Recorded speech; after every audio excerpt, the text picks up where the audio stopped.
Ok. Perfecto. Bueno, empezamos. Hola a todos familia, espero que se encuentren muy bien. Bienvenidos a un video más en este canal. En esta nueva sección, precisamente en este video vamos a presentar el canal secundario de Avexim, el cual se va a llamar El Diario de un Aviador. Este canal va a estar enfocado a todas aquellas personas que les interese saber un poco más del mundo de la aviación con mayor profundidad. Y para eso, qué mejor que abrir con una persona que nos puede comentar un poco más acerca de este mundo, como es precisamente la persona que podemos ver aquí, de nombre Reservado. ¿Por qué familia? Porque tenemos una entrevista muy interesante y vamos a ver muchas cosas que tanto nos van a informar de sucesos que ocurren dentro de una aerolínea, procesos, procedimientos y muchas cosas más interesantes que lo van a poder ver aquí en esta entrevista. Bueno, sin más preámbulo, comencemos. ¿Cómo está, caballero? Muy buenas tardes. Mucho gusto. Saludos, mi estimado amigo Sebas. Un gusto saludarte. Bueno, aquí estamos para comentar las cosas desde una visión in situ de una aerolínea. Claro que sí. Y en este caso me gustaría saber, bueno, usted en el mundo de la aviación, ¿cómo se interesó? ¿Desde cuándo le empezó a gustar? Me gustaría saber cuál fue el proceso que llevó a cabo para poder formar parte de este mundo aeronáutico como tal. Claro que sí, estimado Cevitas. Eh, yo desde niño, pues, digo, ¿no? Boeing desde la cuna.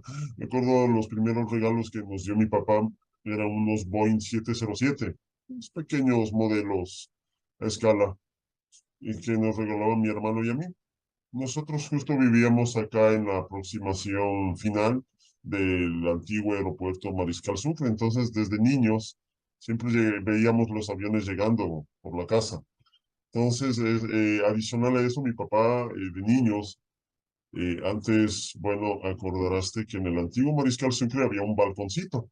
Entonces, la gente llegaba a sus hijos a todo a ver cómo Claro, era el procedimiento, pues, de una aerolínea, de cómo salían los aviones. Entonces, normalmente eran los fines de semana. Papá nos decía, ¿quieren ir al aeropuerto? En ese entonces había un bus de 2 pisos en Quito y era toda una novedad. Entonces, salíamos a la avenida Amazonas, mi papá decía, ya mismo viene el bus de 2 pisos y nos subíamos en el bus de 2 pisos que nos dejaba justo en el aeropuerto. Y ahí pues uno pasaba deleitado viendo los aviones. Eso contribuyó pues a que tengamos gusto y pasión por la aviación. claro, y me imagino que es algo que compartimos todos los aviadores de corazón, porque en mi caso, o sea, yo nunca llegué a conocer como tal el aeropuerto y todavía no lo conozco a lo que queda, ¿no? Del antiguo aeropuerto de Quito. Sin embargo, me imagino cómo es esa sensación. Yo, en cambio, cuando era bastante pequeño, acá en la ciudad de Cuenca, igualmente sabía irme con mi bicicleta desde mi casa al aeropuerto únicamente para ver a los aviones despegar y aterrizar. Es una sensación hermosa que uno jamás quiere que se termine y me imagino por dónde va tu interés, ¿no? De adentrarte más a esto. En tal caso, Así. cuéntame, ¿cuál fue el paso que te dijo, bueno, que te hizo decir, ¿no?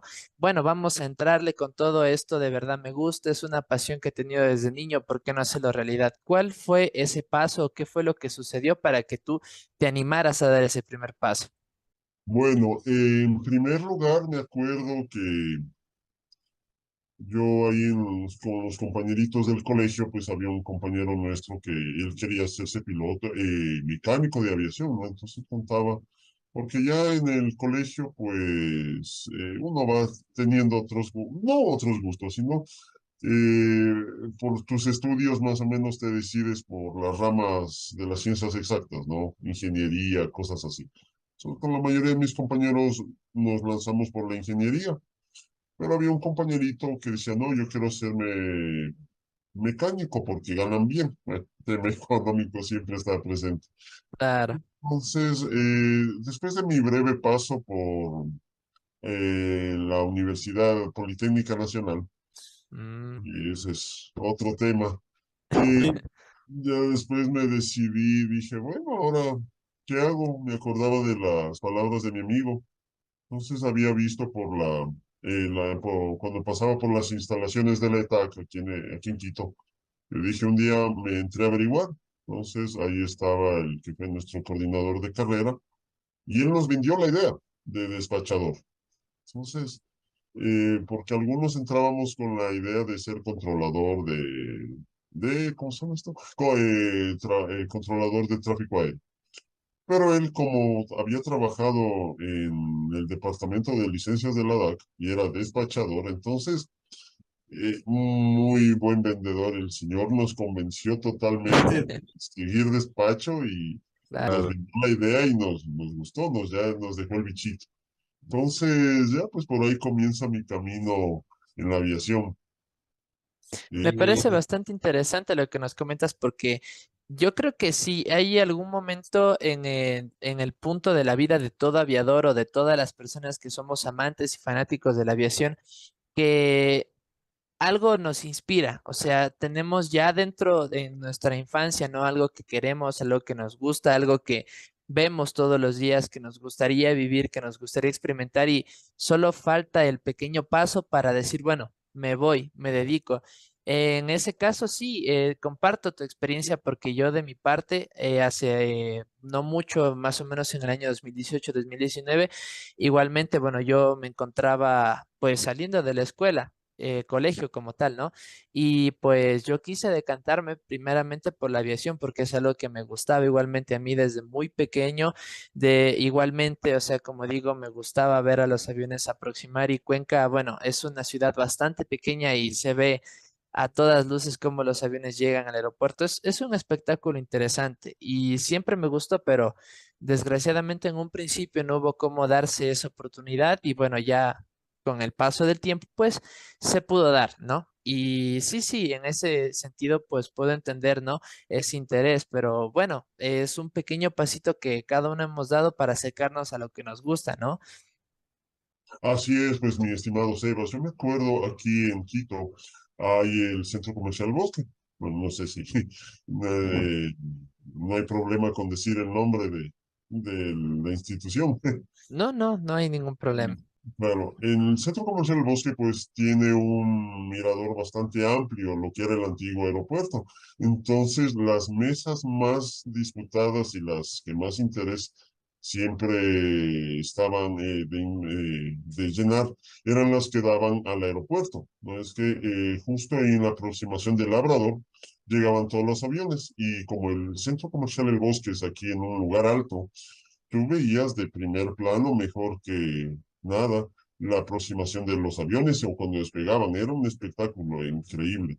Y eso, permíteme que te pregunte, ¿en qué cabecera estaba? ¿En la tres Eh, cinco o en de- la 17? en la 3.5, porque como tú sabrás, la 1.7 da para más al norte, ya para el lado de la Ofelia, donde fue el accidente de Cubana y lo que se salió el avión de Iberia. Bueno, algunos Claro. incidentes que hemos tenido aquí en nuestro querido aeropuerto.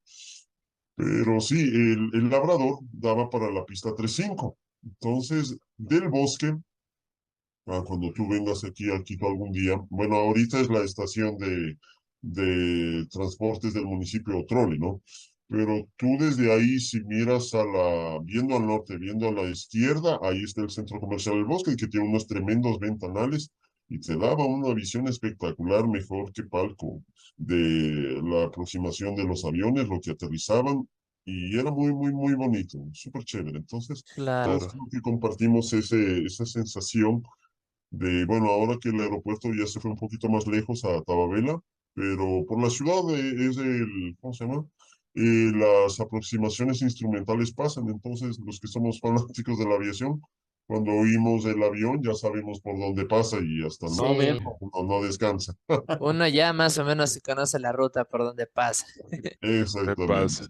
Sí, sí, y la verdad créeme que sería bastante bonito, bastante interesante que hubiera algo similar, ¿no? Aquí en Cuenca, pero desgraciadamente bueno, es un aeródromo bastante complicado que, bueno, en algún momento ya lo explicaré en el canal. Espero también poder yo traer un poco más de contenido, un reportaje con respecto al aeropuerto de la ciudad de Cuenca. Sería muy bonito, sería muy interesante.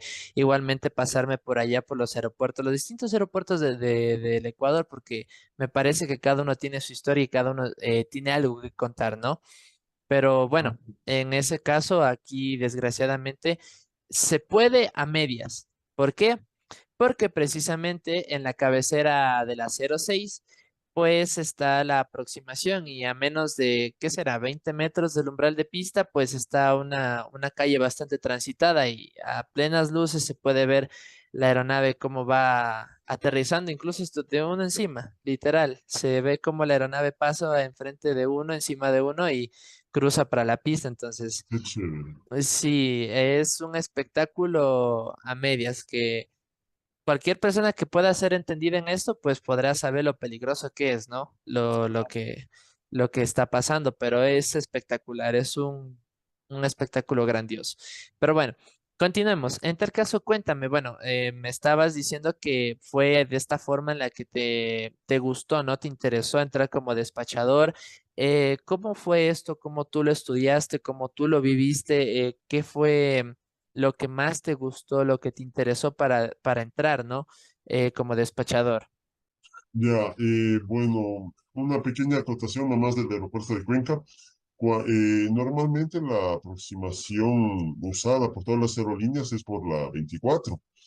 Cuando tú aterrizas por la 06, eso es lo que en aviación llamamos una aproximación RNP, que es Required Navigation Performance. Eso solo pocas aerolíneas las tienen, porque es un monto bastante interesante de certificarse ante la autoridad. Solo LAN tiene esa entrada, porque de ahí todos los cristianos, Avianca, bueno, Avianca ya no va, pero las aerolíneas en su momento solo entrábamos por la 24, ya por la 06, o sea, son los que son certificados RNP, que es un tipo de navegación basada en puntos en el espacio.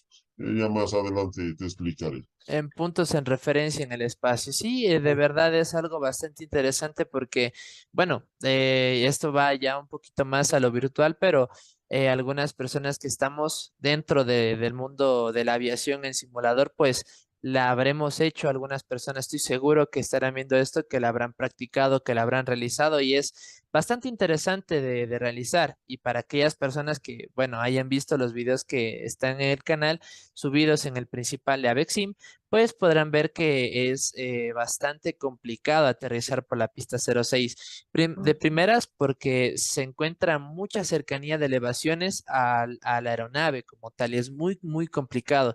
Se tiene que tener una precisión y una exactitud bastante milimétrica para poder entrar a la aeronave, no solo por las edificaciones que cabe mencionar, están muy, muy cerca, sino también por el extremo contrario, ¿no? La cabecera de la pista 35, que tenemos un barranco de 25 30 metros, y si no llegamos a dar en el touchdown zone, donde es, puede terminar en una desgracia fatal. Entonces, me entiendo por lo que me comentas y todo esto, que es bastante complicado que una aerolínea se pueda certificar para ese tipo de aproximaciones, ¿no? Pero bastante interesante. Me imagino, por lo que nos dices, por lo que nos cuentas, en tal caso que precisamente la TAM debe de contar con todos los estándares de seguridad reglamentarios para realizar este tipo de aproximaciones, porque si no, pues no diera, ¿no? La talla como para realizar esto, ¿verdad?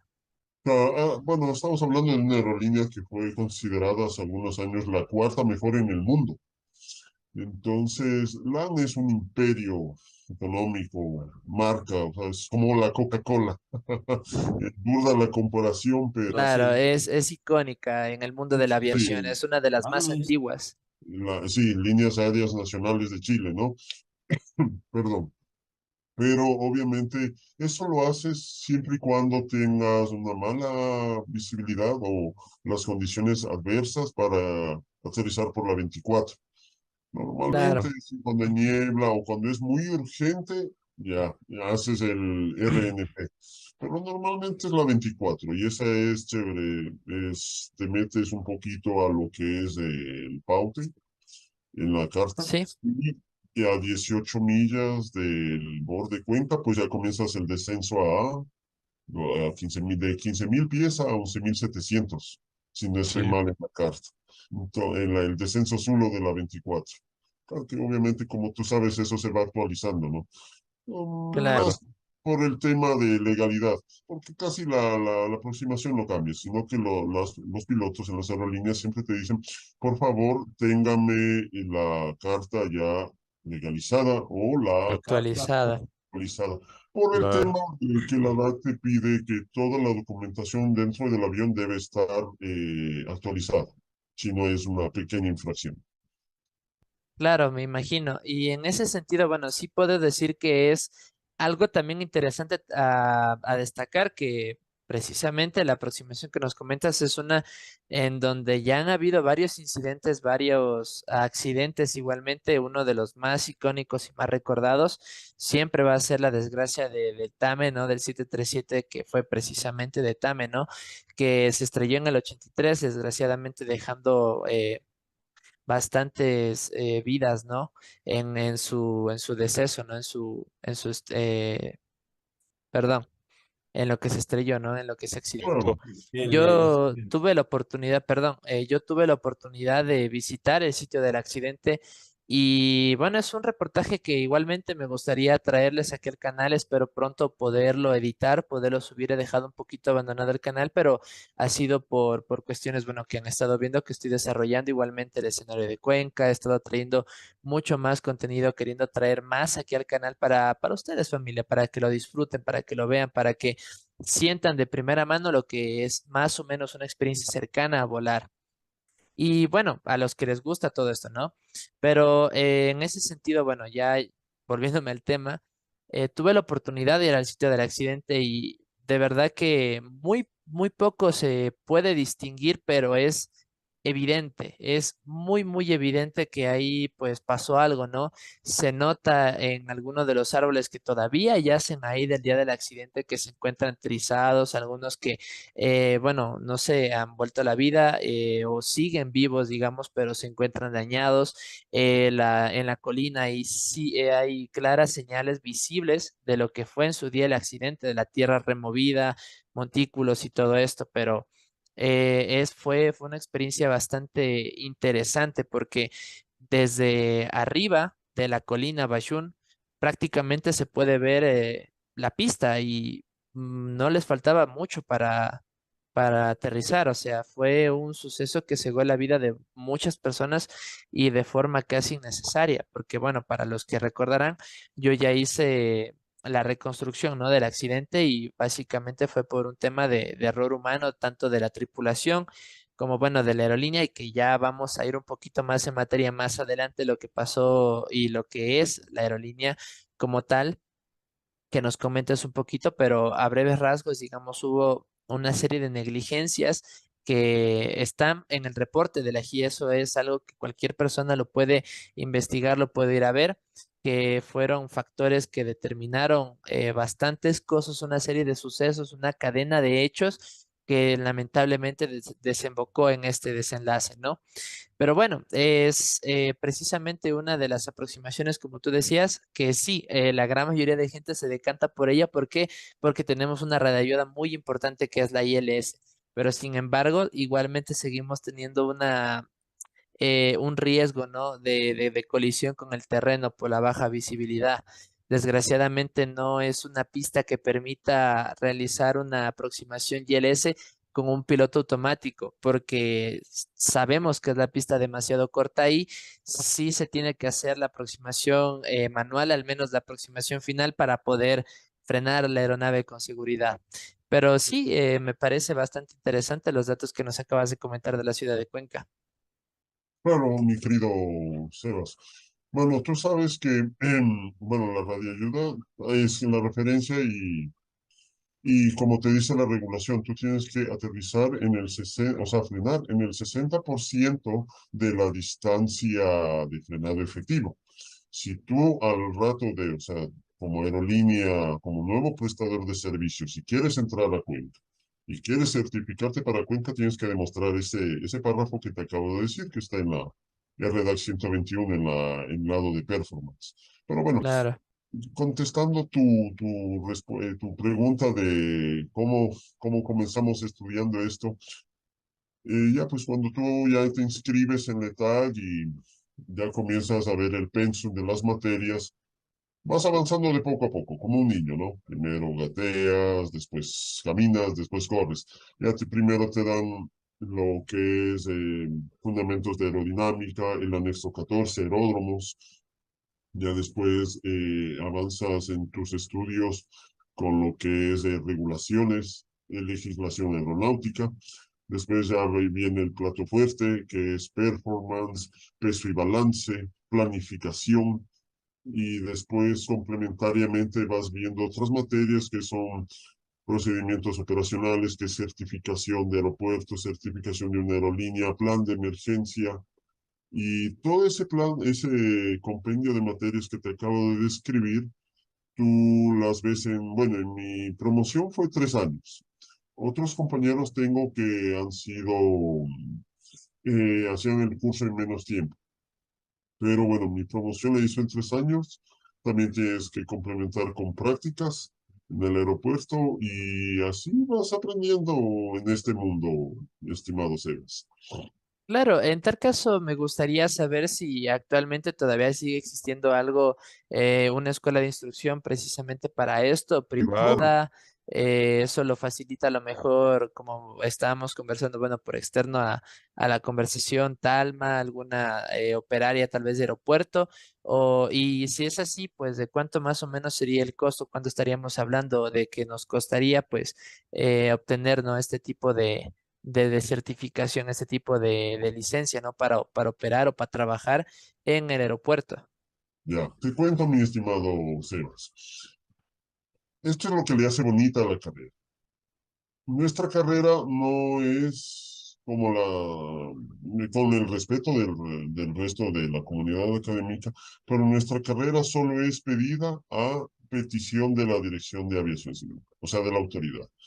No es que cada 6 meses tú encuentras la carrera de despacho, no.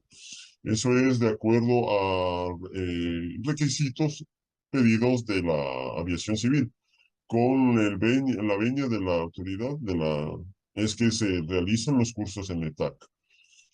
Entiendo que hubo una última promoción que estuvieron sacaron su licencia en el 2018. Había otra promoción que sacaron en el 2014, me parece.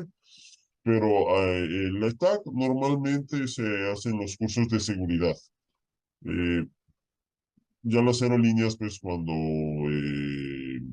contratan a su personal y quieren habilitarlos y no dejarles sin el curso de seguridad, vas al ETAC. Entonces ahí te dan el curso en 2 días, como manda la regulación. Y cuando es pedido por ¿cómo se llama? Por la autoridad, ahí es que salen las carreras. Como te decía fuera de cámara, es un poquito elitista el mundo de la aviación, pero una vez estando adentro es muy chévere. Sí, sí, es bastante bonito, tanto por el lado operario como por el lado, bueno, de piloto, ¿no? Tú nos puedes comentar, ¿no? De primera mano, compartes directamente con la tripulación, compartes tu tiempo, ¿no? Estando frente de una aeronave, incluso hasta llegando a tocarla, pudiendo estar bastante cerca de ella, es algo bonito, es algo precioso. Y por parte del piloto, bueno, yo en mi experiencia, pues la operas, ¿no? Estás volando, o sea, la cantidad de lugares y destinos que cubres, ¿no? Estando volando es bastante hermoso, los paisajes, la operación, la comunicación, igualmente el proceso de planificación de vuelo es algo bastante bonito y mucho más, bueno, al menos en mi experiencia, si se lo hace de forma visual, ya que precisamente la navegación se basa de forma visual y uno puede ir más como paisajeando, ¿no? Como decimos, ¿no? Se puede ir más viendo lo que hay alrededor. Pero sí, es un mundo bastante bonito, es un mundo bastante hermoso y nos permite mucho, ¿no? En tal caso, bueno, nos dices que el curso no está abierto como una escuela normal, ¿no? Que sería por periodos de tiempo, digamos, sino que es únicamente cuando se requiere personal. Exactamente, Cevitas. Bueno, así es, así funcionan las cosas aquí en nuestro país, pero entiendo que sí, o sea, solo es para, de acuerdo a pedido de la autoridad. Bueno, la navegación, pues así dando un breve rasgo, tanto se basa en referencias visuales como en referencias ya radioayudas, como lo mencionaste anteriormente. Toda la Claro. visión pues está basada cuando radioayudas o puntos de referencia en el espacio, los que son básicos para la navegación ARNAV y RNP. Claro, Pues, tenemos bastante con el BOR y el DMS, créanme, bastante ayuda para el piloto, nada más esos dos instrumentos, digamos, tener esas dos posibilidades de radioayuda, porque uno le permite ubicarse bastante bien en el espacio, al menos darse una idea situacional, una conciencia situacional del lugar en el que más o menos se encuentra, ¿no? Y esto es bastante importante porque nos permite no solamente movilizarnos de un lado al otro de forma precisa, sino que en caso de nosotros llegar a perdernos, de llegar a perder una conciencia situacional del momento en el que nos encontramos, de la posición, etcétera, eso nos permitiría ubicarnos de mejor manera, haciendo uso, bueno, ya de una carta de navegación y precisamente del DMI, del BOR. Sí, eso es bastante importante mencionarlo. Así que sí, eso es una ayuda enorme. Pero bueno, cuéntanos, en tal caso, bueno, tú ya terminas tu curso, culminas todas las materias que nos comentas, es bastante extenso lo que hay que repasar, porque bueno, tú estuviste estudiando todo ese tiempo, ¿no? Regulaciones del espacio aéreo, como tú mismo nos comentas, regulaciones de cada aeródromo, regulaciones en sí de la DAG y todo esto.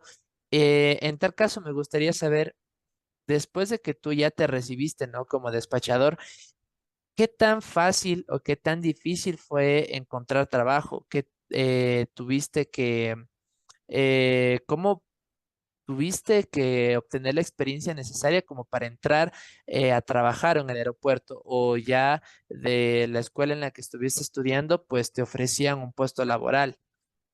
ya, bueno, mi estimado Sebas, como todo profesional, tienes que obviamente postularte.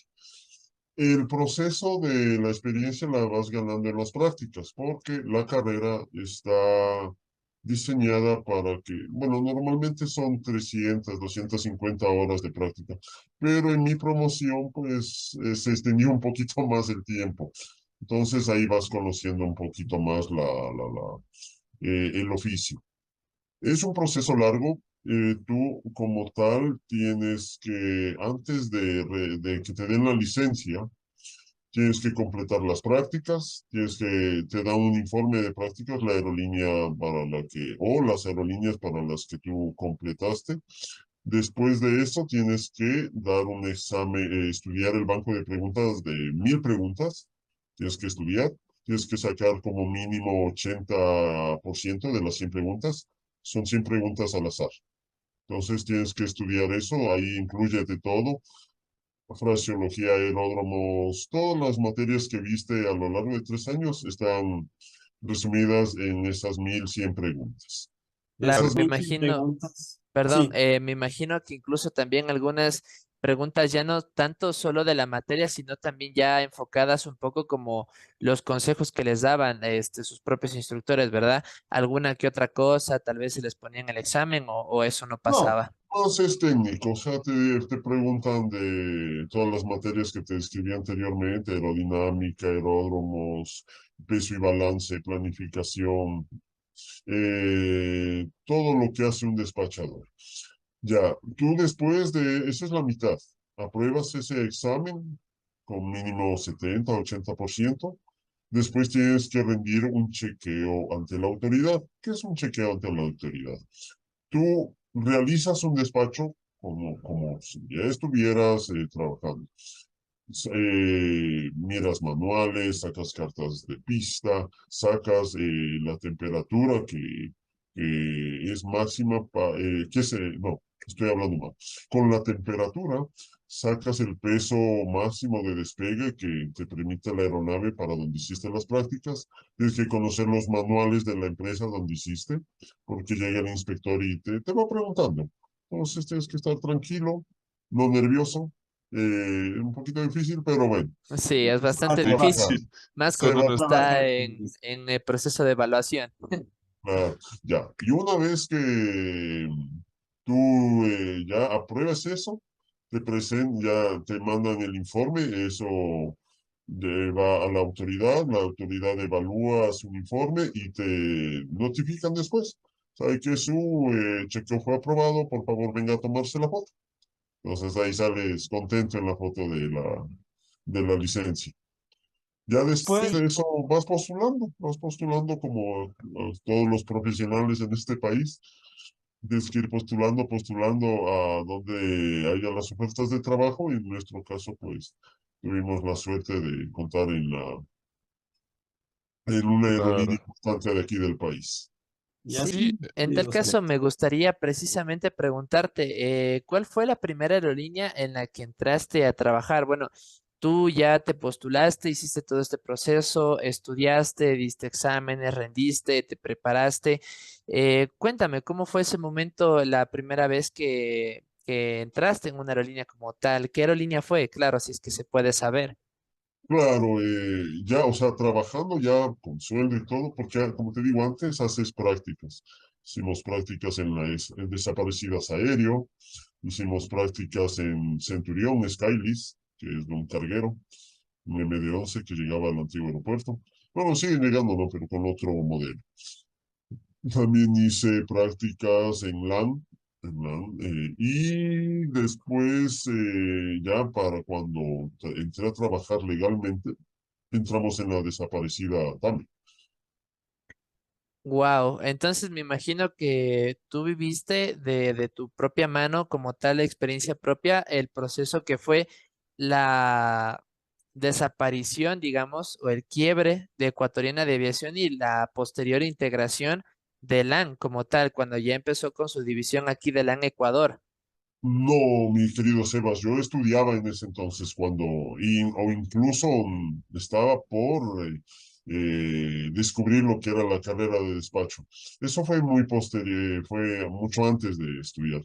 Entiendo, no estoy seguro de las fechas ni los años, pero eso fue un tiempito antes de que yo entré a estudiar en la transición de ecuatoriana con LAN. O sea, la sabíamos, ujú. sí, pero no, nunca estuvimos presentes en ese proceso. Entonces, digamos, tú ya empezaste, bueno, a hacer prácticas antes de trabajar ya cuando LAN ya se había establecido, ¿no? Se había hecho un nombre dentro de Ecuador como tal. Exactamente, Cevitas, así era el tema de nuestras prácticas allá. Ya cuando LAN era una empresa ya reconocida, bueno, siempre fue reconocida, ya sólida y como Aerolane como tal, ahí entramos Claro, nosotros. Aeroline. Sí, en tal caso, bueno, nos cuentas que la primera experiencia laboral que tuviste ya como tu carrera formal, digamos así, ya de despachador, fue entrar a TAME. En tal caso, me gustaría saber, cuéntame, ¿cómo fue ese proceso, ¿no? Ese sentimiento, ¿no? ¿Qué sentiste, qué experimentaste cuando tú ya entraste a trabajar como fijo, ¿no? Ya tenías tu sueldo, ya tenías tu experiencia, ¿cómo era estar en esa posición? ¿Cómo era el ambiente laboral? Bueno, el ambiente laboral acá de mucha camaradería, siempre el principio feliz, como se diría vulgarmente, saltando en Chuyapata, Claro. porque realmente estudiaste, te esforzaste, sacaste tu licencia y ahí está la recompensa. Teníamos unos compañeros aquí en el antiguo aeropuerto, súper chévere. Había un ambiente bastante de camaradería. Como nosotros éramos la nueva promoción, ¿no? La sangre nueva que nos decían, la gente siempre fue súper chévere con nosotros. Tuvieron la paciencia, tuvieron la camaradería de siempre tenernos o sea, buen trato. Era súper chévere aquí en el antiguo aeropuerto. Tenemos buenos recuerdos ahí.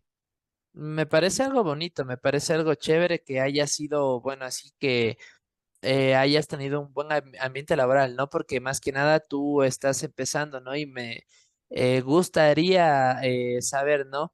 ¿Te llevabas ya con algún miembro de la tripulación, de varias tripulaciones? Me comentas que ya en tu ambiente como tal de despachador te llevabas con bastante gente, pero ¿cómo fue esa primera experiencia de ya estar con un piloto como tal trabajando en la misma aerolínea? Bueno, en la escuela siempre nos decían, usted para tener una buena relación con la tripulación tiene que ser muy preparado. O sea, estar al mismo nivel del piloto o un poquito más para no tener ningún inconveniente, ¿no es cierto? Porque hay también los profesionales que tienen mucho tiempo y a veces con el nuevo pues quieren a veces hacerlo quedar mal, ¿no? Pero no, gracias a Dios nunca pasó eso. Nosotros como tal, tú haces tu trabajo, preparas la documentación y todo al piloto y obviamente el piloto ya te va conociendo. O sea, las tripulaciones ya te van conociendo así como hay de todo, ¿no? Hay compañeros a veces que tienen sus errores más frecuentes, hay los compañeritos que van aprendiendo más rápido y ya las tripulaciones te van conociendo. Claro, ya entiendo que se va haciendo como un ambiente más de confianza, ¿no?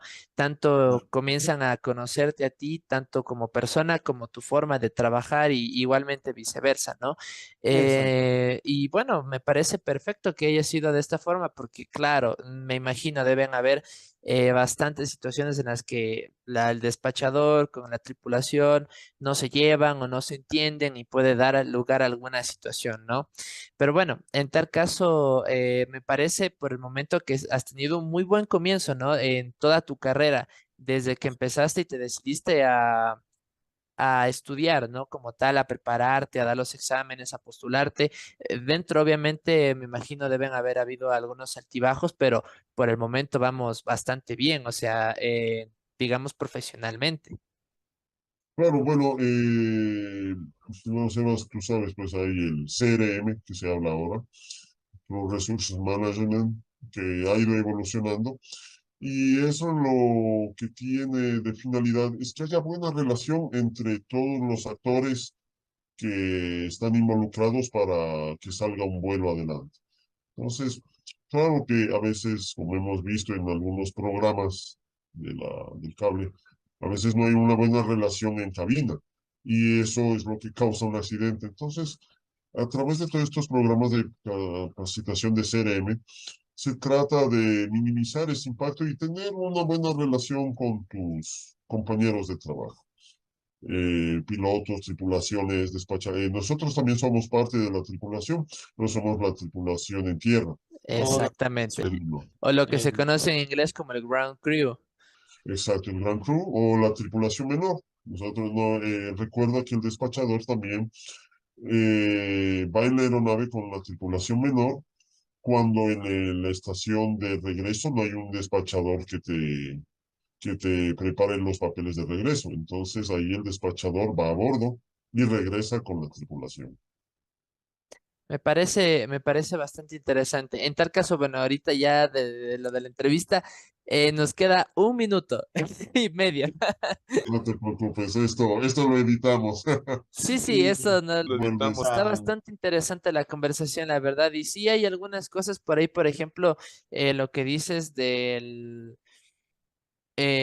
ambiente laboral y lo de la cabina, pues sí es un papel que juega bastante porque, bueno, modestia aparte de lo que estuve haciendo la reconstrucción de los accidentes en las aerolíneas, pues, bueno, desgraciadamente también me salió bastante salpicada, mucho más cuando estábamos hablando del siglo XX, precisamente uno de los accidentes más polémicos que sucedió por Tulcán. Precisamente fue por un error de comunicación entre el copiloto instruido y el capitán que estaba instruyéndolo, ¿no?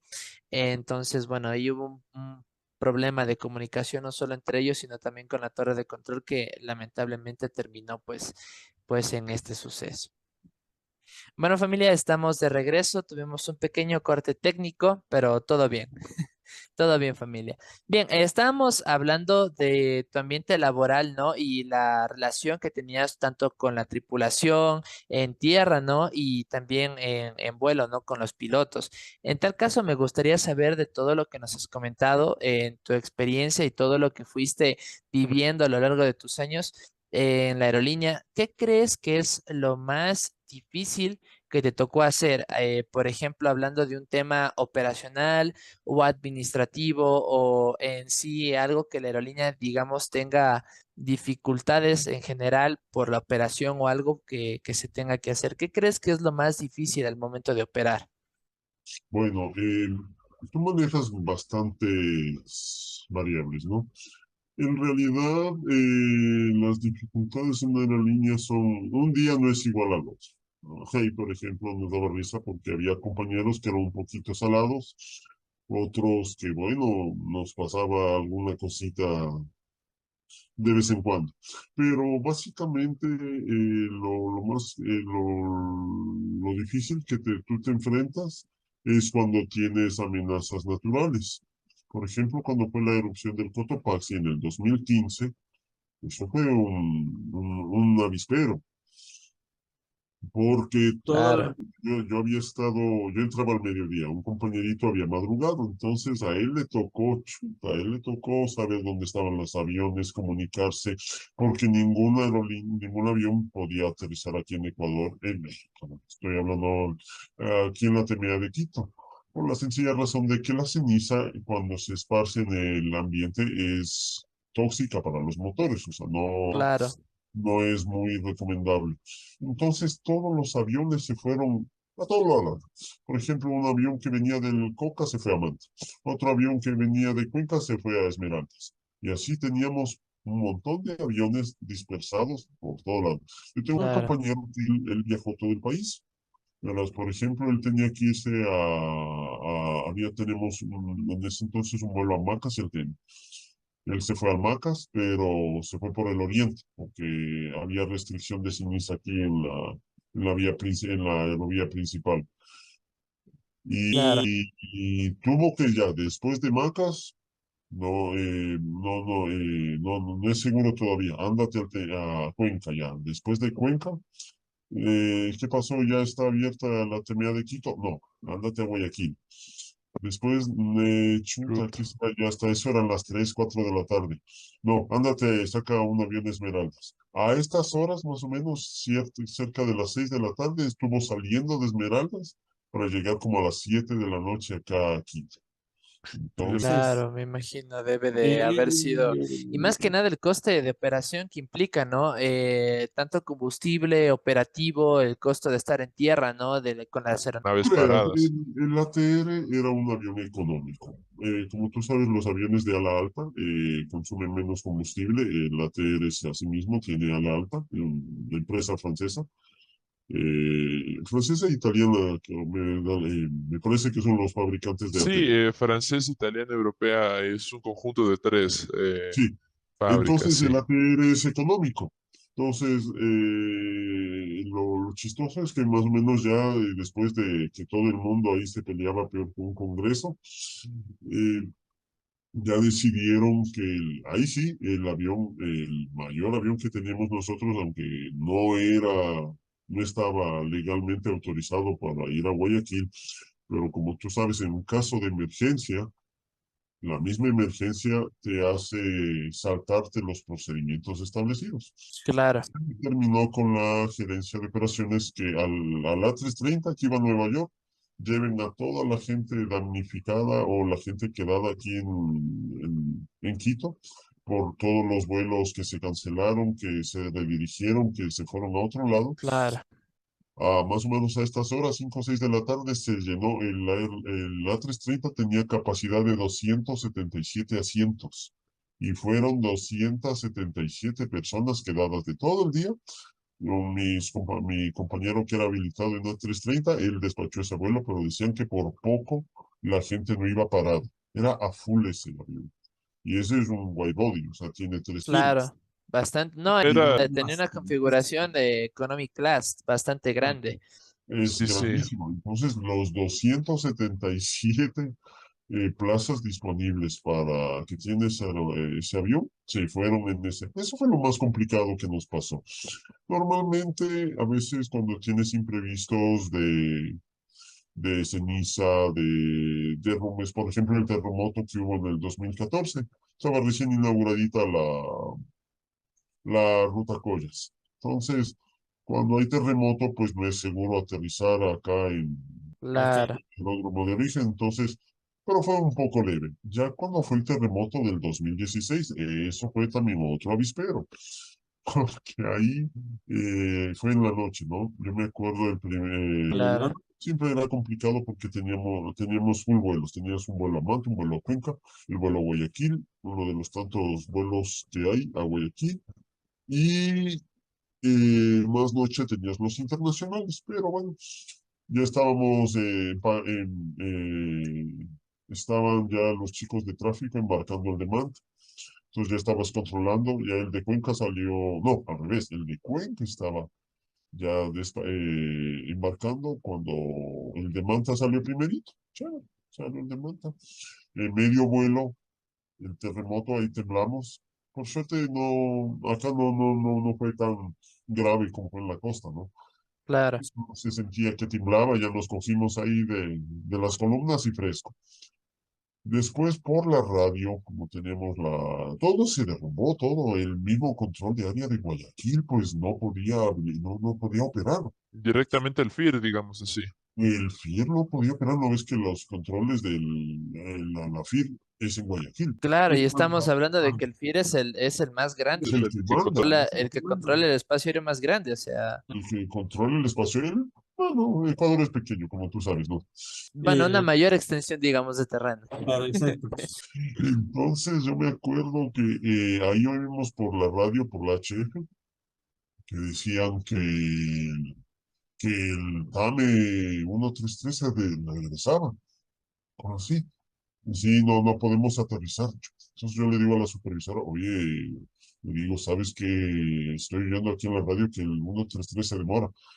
Y ahora pues ahí sí sirven pues las comunicaciones por WhatsApp y todo lo demás. Claro, ¿no? Los Obviamente. chicos de servicio al pasajero dijo, sí, ¿sabes qué? Están diciendo que la torre de Manta se derrumbó, no puede aterrizar el avión. Hijo, entonces ahí se regresó el avión. No se podía operar porque sin control de área, ¿cómo operas? Entonces, Claro, Yo por suerte terminaba mi turno, pero al pobre que entró, al supervisor y a mi compañero que estaba en el seguimiento, les tocó ay, les arreglar tocó duro. todo ese desmadre. Híjole.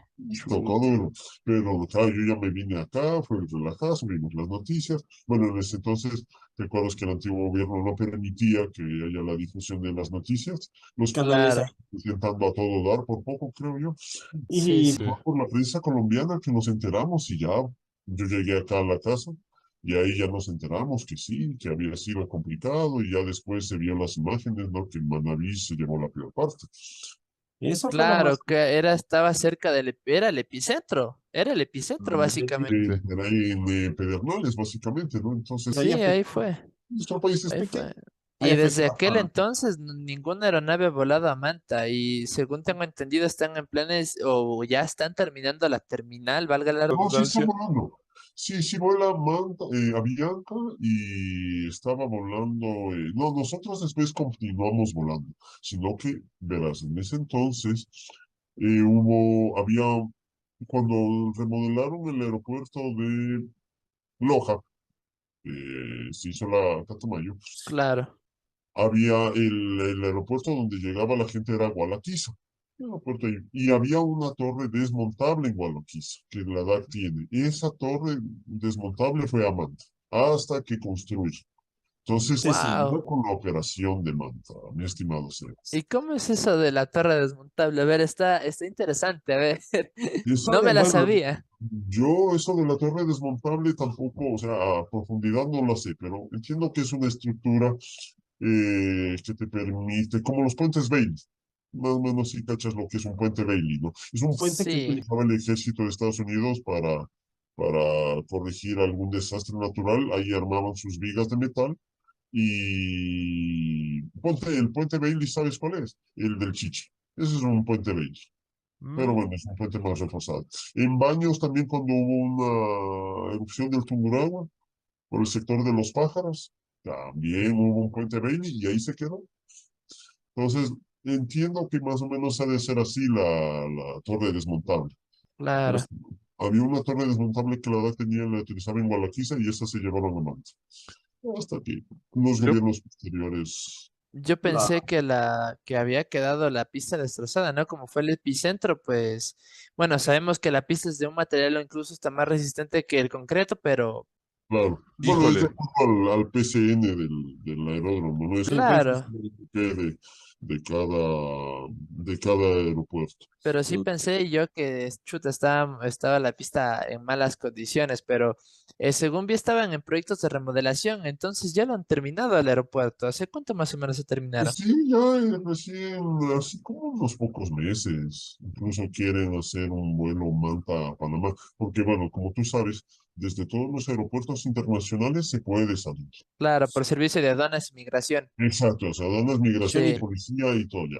Por ejemplo, desde Manta, desde Guayaquil, desde La Tacunga y desde Quito se puede salir.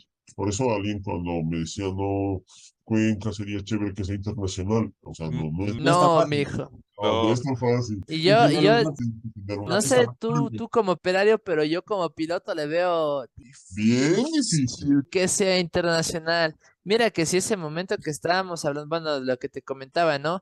Hablando, bueno, con estas personas del aeropuerto, me supieron decir que, chuta, sí sería interesante ver si se hace un proceso de remodelación de la pista, Sí, pero sí, sí. yo le veo complicado, complicado nada, o Es sea, tan ni para fácil. el... de un lado ni para el otro. Pongámoste que es una situación como la que estaba viviendo el antiguo aeropuerto de Quito antes, pero de que se fuera a Liberia. O sea, Exactamente. el aeropuerto está tan dentro del centro histórico de la ciudad que ya no solo el centro histórico creció hasta acercarse, sino que ya lo rodea, ya digamos esa parte del aeropuerto y es casi parte ya del centro histórico de la ciudad. Entonces, estamos hablando de un patrimonio cultural que, bueno, está defendido precisamente por esto de la Organización de Naciones Unidas y todo eso. Entonces, sería complicado. Te perdimos la cámara. No, te estoy escuchando. Sí, tranquilo. Aquí Ah, ok. estoy.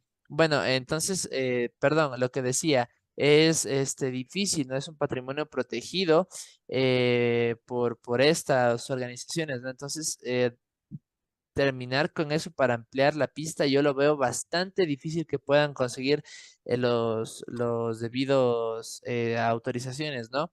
Y el procedimiento correspondiente. Aparte del otro lado, estamos hablando nomás que hay una pista, ¿no? Un barranco bastante grande y la verdad le veo muy, muy, muy difícil. Nada Muy más que, difícil. Nada más que lo quieran hacer como pista volada, como lo hicieron acá en Madeira, creo que era el aeropuerto, en España. Pero Exacto. pero lo veo muy, muy complicado, la verdad, muy, muy Muy complicado. complicado. complicado es, mi estimado Sebas, porque, o sea, con el aeropuerto que está ahí, o sea, está chévere, o sea, es bonito el aeropuerto de Cuenca y todo, es complicado, es bien caprichoso el clima, Sí, mucho. muy como yo también como sabrás, después de ese incidente que tuvimos, pues nosotros llamábamos todos los días a la Corpa a decir cómo está el estado de la pista. Tenemos un, Claro, Ingeniero de estación ahí, que él estaba ahí a cargo de los vuelos y él nos decía, sí, sabes que amaneció mal. Y no, entonces los claro. mínimos antes era 4.000, y después le bajaron como loco, los mínimos eran 1.500 creo, ahí en la nueva ILS Sur. lo de la Sí, sí, tuvo una restricción bastante importante, incluso hasta por lluvias, según tengo enterado. No, eso sí, no sé si la restricción quedó permanente o no, pero había una restricción bastante fuerte para los vuelos que se hacían en lluvia, como tal en condiciones Situaciones de de Sí, lluvia, exacto. para la pista de Cuenca. Ajá. Entonces, y eso es complicado, mi querido Santi, porque a veces hay gente pues que te ayuda, o sea, en el mismo tema de compañeros profesionales te ayudan, pero hay otros compañeros pues que a veces por celo, por qué será, no te dan la facilidad y chuta, ahí tienes que valerte de otras personas para que te ayuden con la información. Claro, Sí, es un poquito complicado a veces, pero sí. pues, todo es parte de la aviación. Y Y qué curioso, porque todo nos redirige a Cuenca. No, bueno, Exacto. este, no, en ese sentido, la verdad, el aeropuerto de Cuenca sí lo veo bastante, bastante peligroso. Y siendo sincero, yo le vería la posibilidad mejor de moverlo, o sea, a otro lugar directamente, porque es un peligro, es una bomba de tiempo, dando gracias a Dios, a lo que cada quien quiera creer, pero ha sido una suerte que ya dos accidentes que han habido en Cuenca no han sido fatales al Claro. punto de decir, bueno, se fue comiendo media ciudad, ¿no?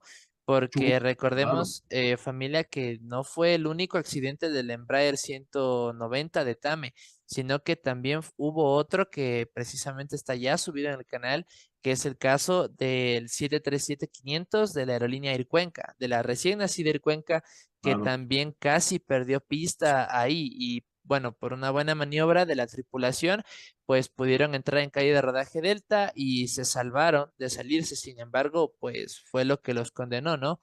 Claro. Porque ya la aeronave quedó inservible, etcétera, etcétera. Entonces, es Eso fue lo que le costó el AOC a Cuenca. Yo estaba, me acuerdo, haciendo prácticas.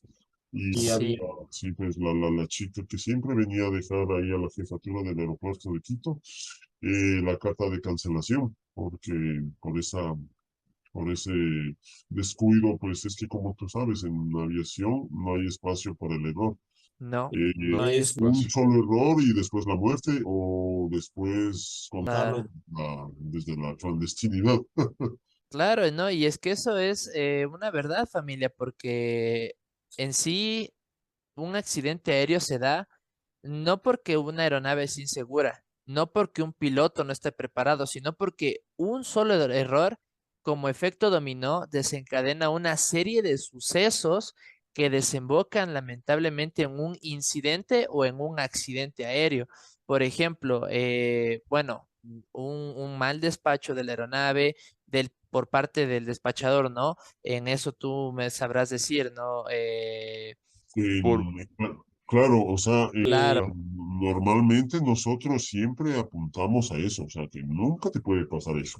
Por eso la regulación te dice, tú tienes que llegar con el tiempo prudencial que tú veas prudente para preparar bien los documentos. Tienes un supervisor del control operacional que te está chequeando todo lo que haces y no, o sea, por despacho nunca puede pasar que pase por otras áreas, porque el rato imagínate la fama con la que tú quedas, ese man es ya, así, ¿no es cierto? claro, Sí, me sí. imagino. Incluso tú mismo te ganas tu, tu, tu, tu fama. Sí, Entonces es un poquito complicado. Claro, bueno, como tú decías, un accidente en SMS se ve pues los indoseables, son los 12 factores que, que se sí, juntan pues para tener uno de los factores de los indoseables que ves en SMS o en CRM es la complacencia. O sea, cuando tú ya realizas una tarea que al principio era compleja, pero ya la dominas, caes en complacencia. También sí. dos personas en la cabina cuando están haciendo lo mismo, ahí tenemos problemas. Bueno, Cada uno. para que la gente lo entienda, complacencia es como decir exceso de confianza, ¿no? O confiarse de que una persona ya domina cierto procedimiento y bueno, yo ya lo hago por inercia y no reviso las cartas de vuelo, que si ustedes recordarán nuevamente, eso fue en cambio lo que pasó en uno de los accidentes que tuvimos igual en el canal, que fue el del Air France 422, que fue un accidente que precisamente desembocó en que el capitán, el copiloto se confiaron, no revisaron este chequeo y todo esto y desgraciadamente desembocó pues en un lamentable accidente. Entonces tenemos todo esto, ¿no? También está el tema de la falta de comunicación, tanto entre la tripulación con el controlador o con los despachantes o en todo sentido en general, ¿no? La falta de comunicación siempre se ha visto y se ha determinado en estudios que es uno de los factores más determinantes para que pueda ocurrir un accidente, porque analizándose a profundidad, hay varios accidentes en lo largo de la historia de la aviación que pudieron haberse evitado simple y sencillamente por haber tenido una mayor concentración a la hora de hacer las listas de chequeo, la preparación de cabina, tener más atención al avión como tal, a la cabina, antes que al cuchicheo, o sea, antes que al chisme, y varios accidentes se hubieran evitado así. Hay un famoso accidente de, bueno, esto fue más en territorio europeo, que pasó de una aeronave que al despegar, pues cuando los pilotos estaban haciendo su preparación en la cabina, se distrajeron y no trimearon la aeronave porque estaban conversando de temas que eran ajenos a la preparación de Operación. cabina. Ah, Exactamente, y al momento del despegue, por una mala configuración únicamente del trim, no estamos hablando de una incapacitación de un piloto, no estamos hablando de una incapacitación de la aeronave, ya sea mecánica o externa, sino estamos hablando de un solo error que le costó la vida casi a 120 personas. El Lo que avión pasa se... es que, mi querido Sebas, complementando a tu comentario, se violan los procedimientos de cabina estéril. ¿Qué es cabina estéril? En la cabina solo se habla, obviamente, de los temas referentes al vuelo. Tú, cuando vas de jumpseat, también, como dicen acá en la aviación, el mirador, el jumpseat es de palo. Ujú. Exactamente. Si te dan el paso el comandante, que es la máxima autoridad en vuelo y en la aeronave, tú hablas, nada más. Otra Claro, cosa, claro, son procedimientos, o sea, el mismo CMS aborda todo este tipo de inconvenientes, pero básicamente a veces, por eso se dice que el comandante tiene que seguir la regulación, no descansar las 8 horas, no ser más de programado de 8 horas al día, para que esté lúcido al rato de que sea programado y tener un buen descanso. y que no se vea involucrada su situación psicológica, mental y emocional exacto, al que no te momento del afecte vuelo, Claro, o sea, como Sí, dicen, tus física. problemas. problemas los dejas afuera. Tú ya entrando a la aerolínea, ya tienes toda la responsabilidad de llevar a estas personas con salud, con vida, con integridad a su destino. Y Claro. es, Entonces, hay, bueno, aquí también, acotando lo que tú dices, no sé si tú te acuerdas el accidente que hubo aquí de un avión militar que se pegó ahí en el aeropuerto alterno de Quito. ¿Tú sabes cuál es el aeropuerto alterno de Quito? Bueno, en ese entonces, antes de que haya Tababela, era la, En, Suárez. la ¿Ya? avenida. Avenida González Suárez es un sector aquí un poco de alta, de edificios bonitos, de gente con bastante poder económico. Pero muchos accidentes en la década del 90, los aviones se pegaron los pepazos ahí. Entonces, lamentablemente, el piloto venía con un primer oficial novato, pero este señor venía con un acompañante. Tú sabes que por regulación nadie puede, el rato del aterrizaje, nadie puede entrar en la cabina. A veces omitimos Sí, La, procedimientos. cabina entonces cerrada. Dijo, encárgate tú. El pobre primer oficial, que era inexperto, ¿sabes qué se le olvidó? No setear bien el reglaje altimétrico. Tú sabes que cuando bajas del nivel de vuelo, o sea, Sí, desde la altitud de transición, en este caso que es Quito, sí, del nivel de Quito a 18 transición mil a... pies, Ajá, bajas del nivel de transición, tienes que setear el reglaje altimétrico, el apropiado. QNH. al a QNH. tu propiedad, porque como tú sabes, aquí hay menos presión, la columna de aire es más baja. Eso, ¿qué se Claro, traduce en palabras prácticas? Que tú vas más bajo de lo que dice el altímetro. Entonces, lamentablemente, sí. el pobre piloto, cuando le costó, ese pequeño error le costó la vida y se pegó ahí con un edificio que se llama la Suites de la González Suárez. ¿Y sabes qué fue Mm, lo último que se escuchó? Bueno, eran muestras de cariño entre el comandante y su acompañante, Mm, por esas pequeñas fallas. Entonces, como dicen, ¿no? El momento más crítico es rodaje, aterrizaje y despegue. Y despegue. Ahí Sí. es cabina estéril. Ya cuando el avión nivela, apaga ¿cómo se llama? Las señales de ajustense cinturones, ahí todo el mundo puede conversar. Que eso es algo muy interesante que tendríamos que recalcar a las personas, bueno, que estén viendo esto y que no sepan. A ver, el rodaje, aterrizaje y despegue son una o Las varias Varias, fases cuatro críticas. varias. fases que se componen para estar dentro de esas tres. A ver, por ejemplo, en el despegue no solamente tenemos la carrera de despegue, sino tenemos también el ascenso y la aproximación a la nivelación como tal del nivel crucero. Cuando ya estamos en vuelo, esa etapa se llama in-flight o vuelo crucero como tal, y el aterrizaje es todo lo que es el procedimiento de descenso y aproximación. Y final, igual en la carrera de aterrizaje. Entonces, todo ese proceso es demasiado demandante, no solamente para la aeronave como tal, por todo lo que se tiene que hacer los procedimientos, sino más para el piloto.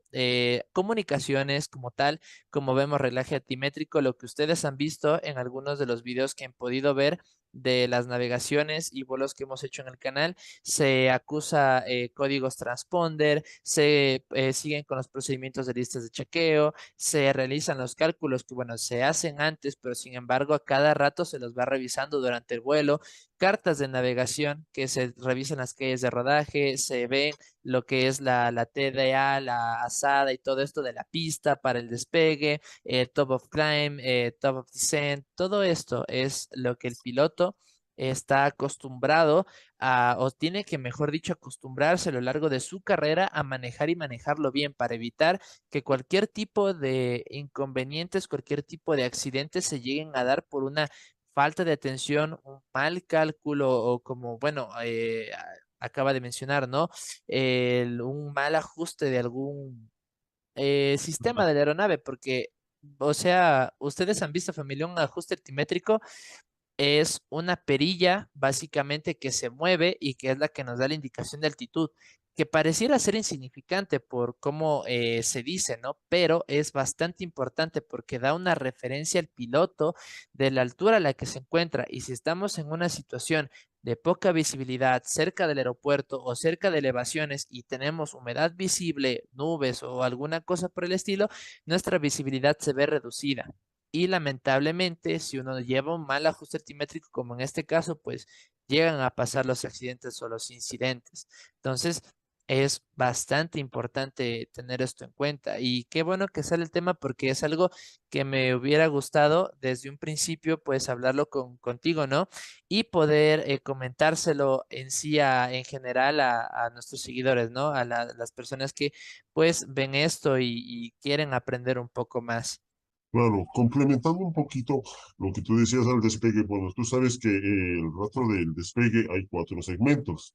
Tenemos el primer segmento, que es cuando la aeronave pasa a 35 pies sobre el umbral de la pista, y esa es la línea de referencia cero. Entonces, tenemos una gradiente de ascenso positiva.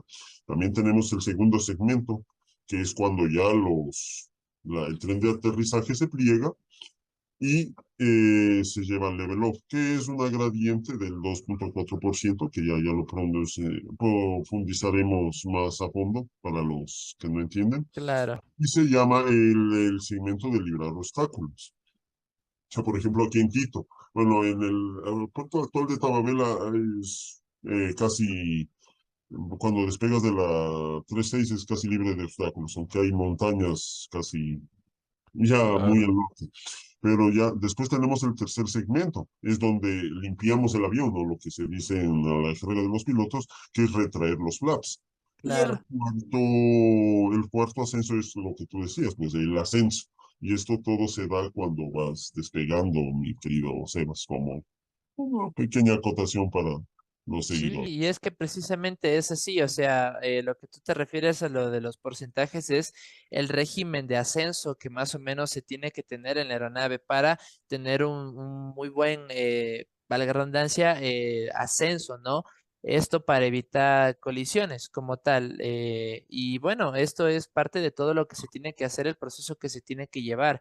Y es muy importante, al menos nosotros, distinguir en qué etapa estamos, en dónde nos encontramos para que en caso de haber algún incidente, descompensación en la potencia o en el control de la aeronave, pues saber cómo actuar de la mejor manera. Así es, pues, mi estimado Sebas. El tema, claro, o sea, nunca, en la cabina estéril nunca se debe, en este caso, violar. O sea, vamos conversando temas inherentes al desarrollo y seguridad del vuelo, ya después cuando tienes ya más tranquilidad, ya has llegado al nivel de crucero, pues ahí ya pues te relajas, vas comentando algo con tu compañero en la cabina, pero antes Claro. no. La La lim- Antes, limitación es hasta llegar a los 10.000 pies, que es la altitud de seguridad como tal establecida, ¿no? que pero aparte, 10.000 pies sobre el aeródromo, mi querido. Sí, sí, exacto. exactamente. Justo eso iba, que una cosa muy distinta son que es para los cinturones, ¿no? Para desabrochar los cinturones, otra cosa muy distinta es lo del procedimiento de cabina, porque hay cosas, bueno, que se distinguen por lo que es altura, elevación y altitud, o sea, son conceptos completamente diferentes que eso ya más después lo profundizaremos, analizaremos mejor, pero son conceptos importantes a tener en cuenta y que no se tergiverse la información que estamos aquí dando, ¿verdad? Exactamente. Y Bueno, bueno, Algo Continuemos más. con la historia, bueno, que nos estabas contando, regresándonos un poquito más al tema. En tal caso, me gustaría saber, bueno, tú me dices que en este sentido, ¿no? Lo más difícil, lo más interesante, digamos así, desafiante de estar en una aerolínea es cuando nos toca realizar algún tipo de procedimiento que no estaba dentro de lo planificado, ¿no? Como lo que es precisamente algo factor climático, meteorológico, alguna dificultad o inconveniente dentro de la operación. Pero me gustaría saber, dentro de todo esto, aprovechando que estamos en este tema, Tame, bueno, no es un secreto, es famoso que han habido bastantes accidentes y yo en lo personal, bueno, la gente sabe que hay algunos que he publicado ya con anterioridad en el canal anterior que tenía y me sorprendió de verdad cuando yo estaba recién investigando todo esto, la cantidad de accidentes que, claro, que algunas personas cuantas se enteraron por propios comunicados de Tame, otros porque salían en breves reportajes de, bueno, cadenas de televisión, ¿no? De las dos más importantes de aquí de Ecuador. Y algunos otros que salían en periódicos, pero jamás llegó al público como tal, en general, ¿no? El público de calle. Entonces hubieron algunos accidentes, ¿no? Algunos incidentes también y algunos problemas que jamás se supieron o que muy poco se supieron. En tal caso, me gustaría saber si es que nos pudieras comentar para ti cuáles fueron los más importantes, ¿no? O viendo que hubo el caso, pues, del A300, perdón, del Embraer 190 y, bueno, de los dos, ¿no? Del Charlie Eco Zulu, que fue el accidentado en Quito, y el que fue accidentado en Cuenca, el Charlie Oscar X-Ray. En tal caso, me gustaría que tú me comentaras para ti qué fue lo que más te impactó, te conmocionó de todo lo que pues pasaba ahí, ¿no? bueno, como tal, ¿no? Tú sabes, no es que Tame solo tenía los incidentes. Tame, bueno, la opinión pública se enfocaba porque era del Estado y siempre estaba en el ojo público. Pero básicamente lo que pasó con el Charlie Oscar Ray de Cuenca bueno, fue una suma de factores. Que en primer lugar, esa noche había llovido, había amanecido lloviendo en Cuenca y lamentablemente pues en la Corpa no tenían el procedimiento, no sé qué pasó ese día, que no realizaron el recorrido de pista, que era un recorrido que lo hace la autoridad aeroportuaria para verificar que no haya pista contaminada. Pista contaminada se le dice cuando hay bastante agua y ya es imposible rodar con seguridad y se genere el aquaplaning que todos conocemos. Claro. Entonces, bueno, yo ese día entraba al mediodía, una compañera estaba ahí en la mañana, porque había sido en el vuelo de la mañana. Lamentablemente, la aerolínea que aterrizó antes dijo que había tenido severos problemas pues, para controlar y no perder el control de la aeronave por En En este caso fue un tres, daño. A319, ajá, exactamente, un un daño. A3. A319 Exactamente. de la... Ya. Sí, Llega el Embraer de TAME y lamentablemente, pues ya pasó lo que conocemos, ¿no? Debido a la situación de la pista contaminada. Lamentablemente, pues bueno, eso fue un proceso largo. Le convocaron a mi compañera que fue a bordo. Auditaron la documentación, no encontraron ninguna falla en el despacho porque por Claro. ahí comentaba que había estado mal despachado el avión. Entonces, no, eso, si hubiera sido así, eso le hubiera costado el puesto a mi compañero. Y en este caso, ¿tú estuviste dentro de la parte del despacho para esta aeronave? No, no. eso es mi compañera que estuvo en la mañana. O sea, yo llegué al mediodía, pero ya después la GIA y los Los Claro, auditores. ya había llegaron pasado ahí todo al... el accidente. Ajá, llegaron al control operacional, pues citando a todos los involucrados, tripulación, despachador, supervisor que estaba en turno, el jefe del CCO, y se determinó, pues no, que no había ninguna falla. Lo que pasa es que hay, qué pena, ¿no? Que se den este tipo de casos en nuestra aviación, pero el aeropuerto como tal de destino se excusó, dijeron, no, es que no es culpa nuestra y todo, pero lamentablemente nos costó una aeronave nueva, que no tenía Sí, mucha falla, te contaré así, haciendo un breve análisis rapidito. La fabricante como tal Embraer nos propuso que hagamos un hangar para detectar las fallas, porque había sido una maniobra tan buena del piloto que no causó muchos inconvenientes ni daños. Tenía daños. un Claro. rasponcito a nivel estructural, entiendo. Entonces Embraer quería que le den un hangar, ver las fallas estructurales y ya. Ese avión se hubiera rehabilitado y lo hubiéramos tenido disponible, pero lamentablemente en una empresa pública donde hay procesos engorrosos de burocracia y también lo que le mató a Tamer, pues la malversación de fondos, eh, se dejó el avión ahí morir. Entiendo ahora que ya está deshuesado, que obviamente ya no es el mismo avión Sí. que lo conocimos. Y eso fue lo que pasó, mi querido Sebas. Claro, sí, no, la maniobra del piloto fue bastante buena al momento de la... Perdón, ¿me dijiste algo? No, no, sigue nomás. Ah, ok, se lagueó un poquito. Bueno, lo que te decía, no, la maniobra del piloto fue bastante buena, en eso sí hay que reconocérselo porque de no haber hecho, bueno, un poco el zigzagueo, ¿no? Para tratar de tener un poco más de adherencia y frenar la aeronave, pues definitivamente hubiera terminado en tragedia. Eso es lo que yo lo escuché no me acuerdo en dónde, pero decían, a un piloto no solo se le paga por volar, sino se le paga por salvar la aeronave y a las personas que van adentro en un accidente como tal, porque es lo que distingue entre la vida y la muerte. O sea, el caso hubiera sido muy diferente. O sea, hubiera habido una variación enorme si es que la aeronave solo hubiera ido con 2 o 3 nudos más en adicionales. O sea, y hubiera terminado en un desastre.